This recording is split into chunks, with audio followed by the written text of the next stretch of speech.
what's going on guys? My name is Amir, and in this video I want to talk to you about some of the everyday hair products that will cause hair loss, that will cause your hair to get damaged, to dry out, to fall out, and overall that are just not good for your hair. These can go from your shampoos, conditioners, to your clays and putties, all other hair products that are advertised as healthy. They'll make your hair shiny, they'll give you volume, all this kind of stuff, but all of that stuff is actually coming at a heavy cost. I want to make sure you guys are using the right products that are not damaging your hair. So with that being said, let's go ahead and jump right into the video. So I figure since there's so much of a versatility in terms of different hair products, I can go ahead and pinpoint, hey, don't use this brand, don't use that brand, don't do all of that. But instead, I came up with a list of some of the main harmful ingredients that are actually going to damage your hair. So you can look out for these ingredients in the back of the bottle of whatever everyday hair product that you're using. And if that product contains any of those ingredients, then you may want to put it to the side, or maybe just use it not as often. So with that being said, let's go ahead and start with the first bad ingredient, and that is silicone. So silicone based products, mainly they're in shampoos and conditioners, are meant to actually shine your hair. That sleek and shiny look comes at a heavy cost because silicone ends up drying your hair, and not only that, because of the material of silicone, it actually prevents any of the nutrients from the conditioners to the hair oils, or maybe even Rogaine or any treatments that you're doing, from going into your scalp and giving your hair the nutrients that it needs to fully replenish, regrow, and stay healthy. And make sure if you're ever shopping for a shampoo or conditioner, it doesn't claim to make your hair sleek or shiny, or if it does, it doesn't have this particular ingredient.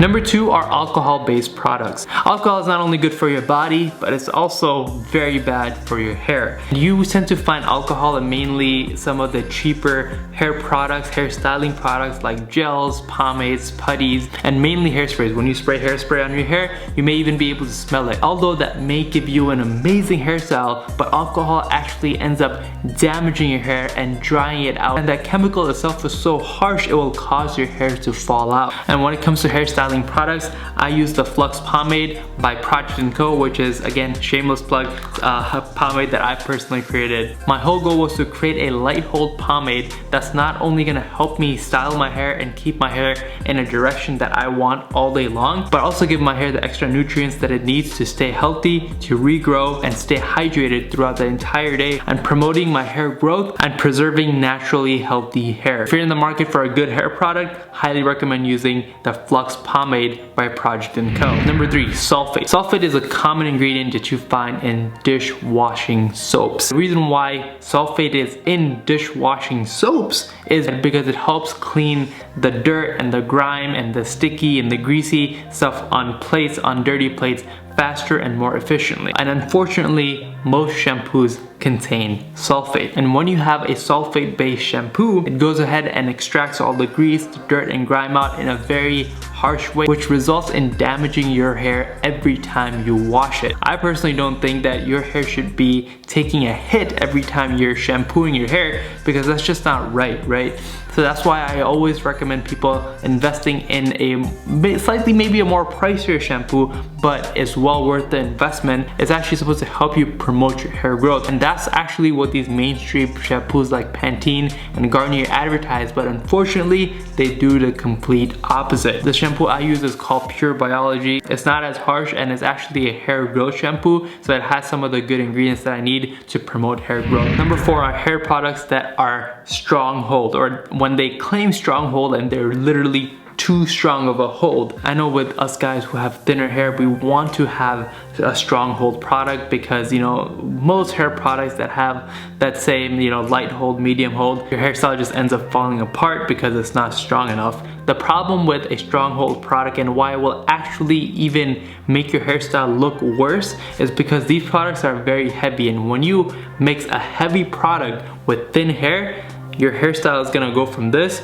to just flat. That's why you may notice these Stronghold products don't even last that long and aren't even really that strong of a hold. When you run your hands through your hair, it's just like a clump, and your hair just feels kind of just super glued almost. It doesn't help create breathing room for your hair. Your hair needs to be able to breathe naturally for it to stay healthy and moist. But when you're constantly loading it up with a Stronghold heavy base product, your hair is prone to get damaged and break, and which will result in more hair loss quicker. So again, that's why the Flux Pomade is there. It's a medium hold product, mainly designed for people with finer hair. And it's 100% water soluble, so it doesn't clump onto your hair. So when you do run your hands through it, or when you do go in the shower, it washes right out without causing your hair to fall out and break and cause more unnecessary hair loss. And final category of products that will cause more hair loss than ever are heat-based products.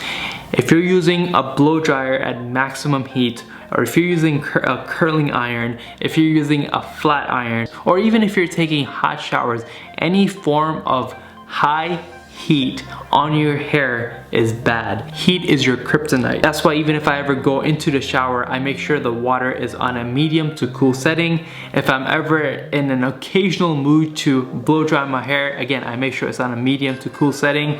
I don't use flattening irons, I don't use curling irons. If you do, no judgment, but you shouldn't be using that anyway, because you're causing more damage to your hair. And my personal recommendation is just try to avoid heat on your hair as much as you can. It'll actually help you preserve your hair and keep your hair as healthy as possible. It's these little lifestyle changes and little shifts I had to make in terms of my everyday product usage and my everyday habits on how I treat my hair. And if you guys want to maintain healthy hair, it all starts with the little things that you do to your hair every day. I get it, hair loss is hereditary, hair loss is sometimes out of your control, but it's really up to you on what you do and how you take care of what you have so you can hold on to it for as long as possible. So hopefully you guys found this video helpful and enjoyed it. If you guys did, please make sure to go ahead and give it a thumbs up. If you haven't already, make sure to subscribe, hit that notification bell so you don't miss any future videos on here on Project Alpha. Other than that, thank you so much, and I'll see you guys in the next one.